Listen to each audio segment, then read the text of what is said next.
Black people don't be in the woods. Well, a group of college friends put that old adage to the test when they rent out a picturesque cabin in, you guessed it, the middle of the woods. They're almost immediately confronted by a killer who challenges them to decide who among them is the blackest, because that person will be killed. It's The Blackening. I'm Ronald Young Jr., and I'm leaving the theater.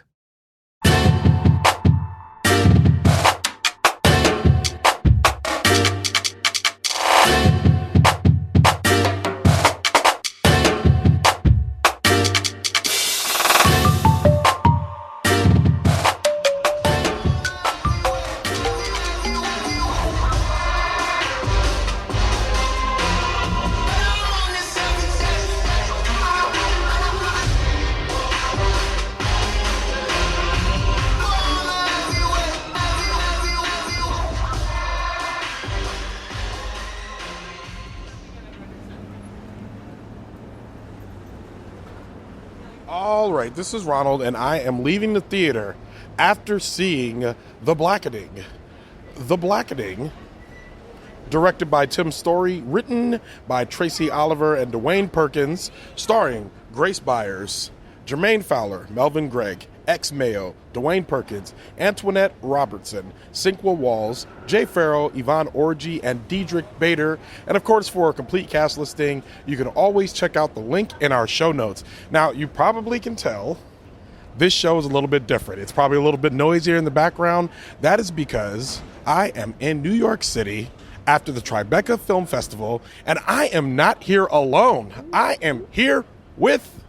It's me, Nick. I'm back. That's right, back. We had to leave the state to get back together, but here we are reviewing movies once again. Okay, The Blackening is based on a comedy sketch from the group Three-Peat. Thank you. From Three-Peat, from DeWayne Perkins, that they did a short comedy sketch in which there was a murderer that was going to try to murder whoever was the blackest among them. Do you remember this sketch? No, I actually don't. I haven't seen it. Yeah, I've seen it. It's very funny. Okay. It goes for a while.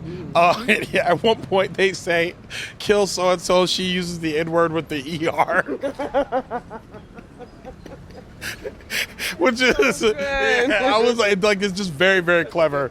But they turned it into a whole movie, which we have just seen. I've seen it already, but this is my second time seeing it. That means I just get to ask you, what did you think of the movie? I had so much fun. I think it's a really fun movie. I think it's very culturally, it just has so much fun with Black culture and with all the things that we all know and it just become secondhand for us. And it plays with it in a way that is so specifically Black. I mean, spades, it's not just that it's a Black game.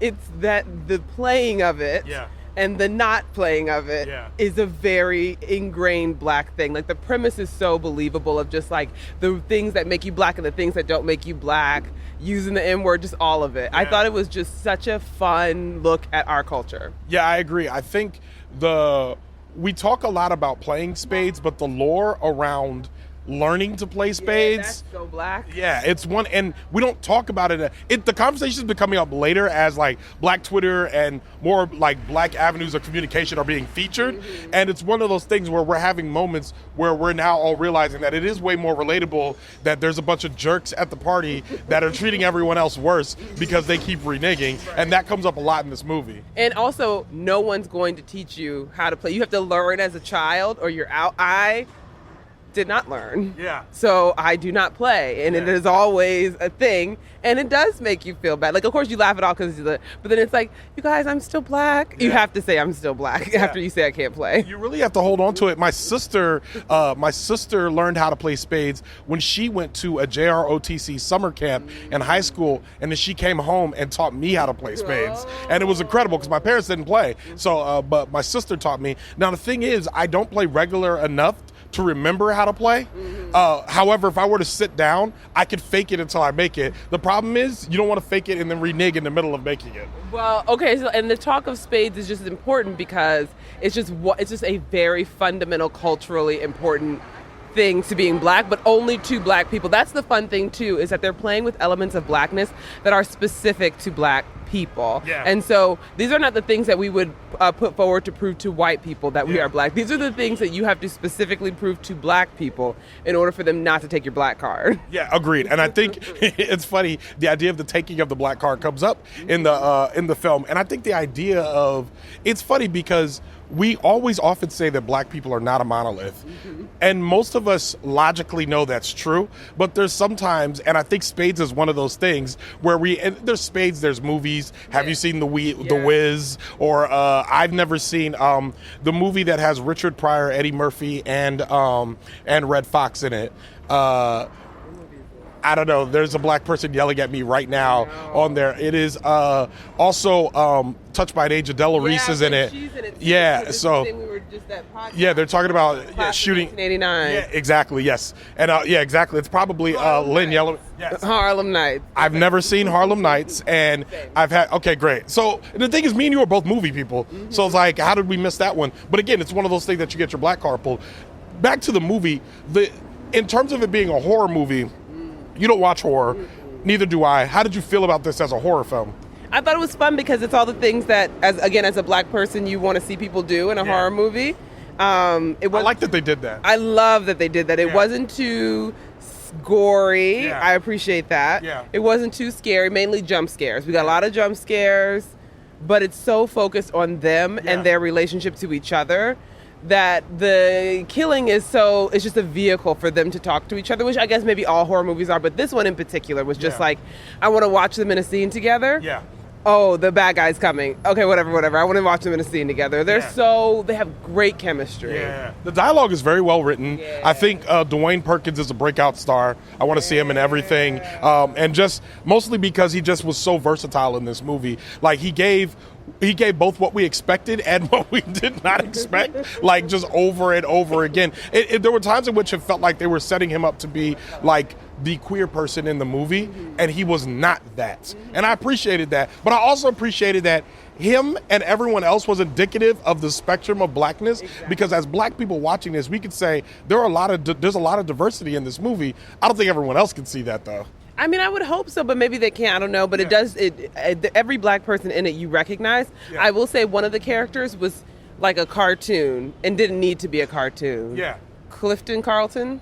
Yeah. I think Clifton, that. Yeah. I think they could have downplayed that a little bit. I think they made a decision about who he was going to be. And I think there was a way to do that. Actually, and personally, I guess, as someone who, grew up being told that I talked white, I think there was a way they could have subtly done this, and it would have made the turn even more surprising in this case. Because if you think about somebody that's struggling to be seen as black, this guy seemed obviously out of place. Exactly. You know what I mean? So it kind of to me, and I hope I'm not going into spoiler territory, but it puts it in a place where when something else happens later, you're like, oh yeah, well I guess of course it's him. Yeah, I mean I didn't see.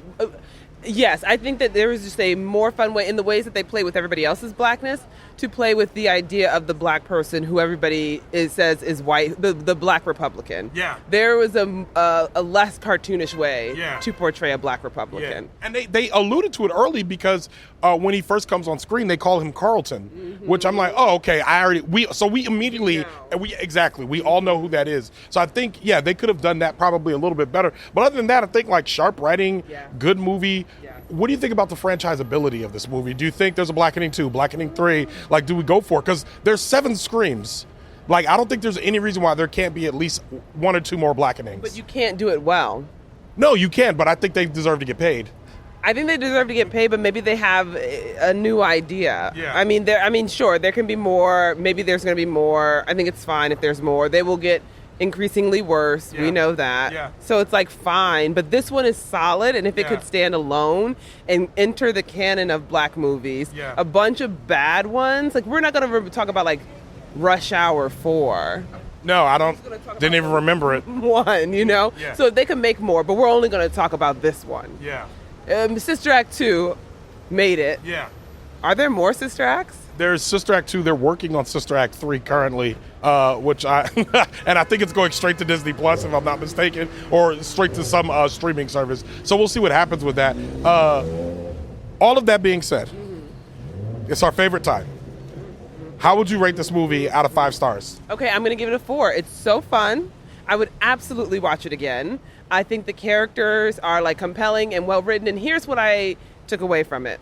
So often, Black people will say we don't have culture. We'll say like the culture, whatever, but I think when we compare ourselves to other people, we say like, oh, we don't necessarily have culture. I think this movie highlights all the culture that we do have. Yes. When he says Clifton Carlton, all of us know what's going on. Yeah. When there's so many just little tiny things that they throw in there where we're all just like, got it. The Black national anthem was the best. 100%.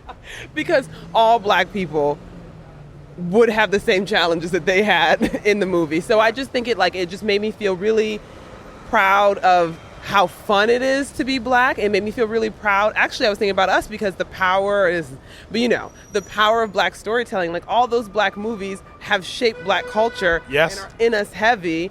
And when I was watching that, I was like, oh, wow, just so many little things from a Black movie that you're just like, yep. And it just made me really happy and proud and I laughed a lot, so it's a 4. Yeah, I agree. I think it's a 4. I think it's for me, I think I have to give it a 4.25 because, and the only reason why is because I'm fairly certain that I gave Joyride a 4.25, and I think that I gave Flash a 4, and I think this is better than Flash, and I liked this as much as I liked Joyride. Okay. So I like to make sure that I'm putting them in terms of because I feel like that helps me with like develop my scoring system as I keep going forward. But I know I like this more than Flash, but I really like the Flash. But this was better. I like the way it made me feel. Watching it a second time felt very familiar. I like watching other people watch it. There was a scene that was coming up that I was so excited for you to see, and when it was happening, you heard me burst out in laughter, and I knew that scene was coming. The scene? Yeah. You laugh? I've never heard you laugh that hard. I was like, are you choking? It was very funny. There's a scene involving a gun, and I won't say that, but it's very funny. It happens very quickly. It might be in the trailer. I feel like I saw that in the trailer. It is in the trailer, but there's something about the way it happens in the film that when it happens, I know it's coming, and every time it still makes me laugh. Oh my God. There was one scene when the dude is like having his like whatever moment, his cool moment, and they play Nas, and it's like Braveheart. when he decides he's gonna go toe to toe with the killer, it was a very very good. Nas comes on, it's so good. It was funny because that's actually reminiscent of, I believe, one of the not Nightmare on Elm Street, one of the what are the Jason movies called?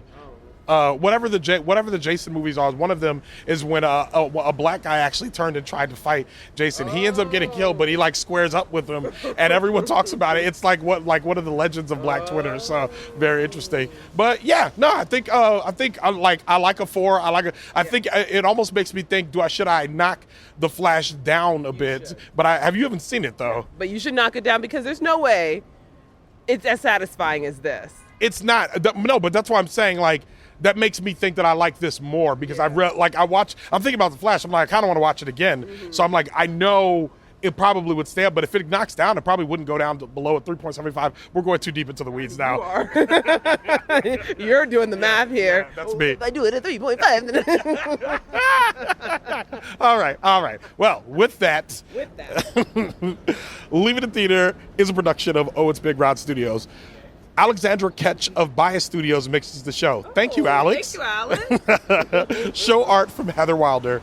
Theme music by the mysterious Breakmaster Cylinder. For more information about The Blackening or Nichole Hill, check out our show notes. You can follow me on Twitter, Instagram, and TikTok at OhitsBigRon. That's at OhitsBigRon. You can find out more about this show and other Oh, It's Big Ron Studios shows by following us on Instagram at Oh, It's Big Ron Studios and on Twitter at Oh, It's Big Ron Stu.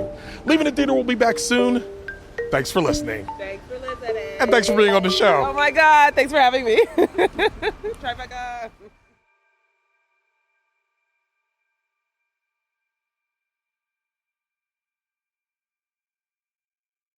You can find out more about this show and other Oh, It's Big Studio.